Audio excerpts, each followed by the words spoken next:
Situasi partai kita 5 tahun terakhir ini memang tidak mudah.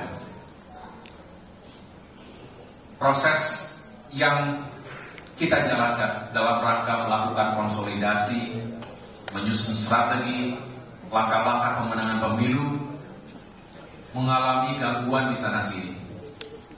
Bukan hanya secara internal tapi juga eksternal. Sebagai perbandingan objektif, ketika partai kita mengalami gangguan dan prahara internal di periode 2010 hingga 2013 yang lalu, suara kita melorot tajam hingga 50% lebih, ya 50% lebih pada pemilu 2014 dibandingkan pemilu sebelumnya, dari 21% ke 10%. Masih ingat ya? Begitu juga dengan salah satu partai di negeri kita, saya tidak sebutkan partainya, nanti bisa dicek sendiri.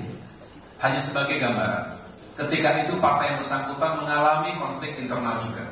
Di periode 2005 hingga 2008, perolehan suaranya turun drastis, lebih dari 50%, dari 10,5% ke 4,9% di pemilu 2009. Nah, kita tahu, di periode 2021 hingga 2023 kemarin, Partai Demokrat juga mengalami gangguan, bukan hanya internal, tapi juga eksternal. Upaya pembegalan partai. Tapi alhamdulillah Tuhan melindungi kita semua.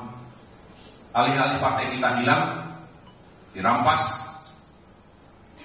atau bahkan dibuat supaya tidak lulus, tidak lolos PT, tapi partai kita bahkan dinilai menjadi semakin solid dan kuat berkat atau buah dari konsolidasi internal, merapatkan barisan menghadapi musuh bersama ketika itu. Dan di masa itu, ketika sorotan publik diarahkan kepada Demokrat, ada harapan-harapan tertentu dari rakyat bagi Partai Demokrat, sehingga ada sejumlah potret peningkatan elektabilitas Partai Demokrat yang cukup signifikan ketika itu. Bahkan ada yang memotret kita double digit. Masih ingat? Masih ingat ya? Tolong jangan dilupakan. Itu adalah penggalan-penggalan sejarah.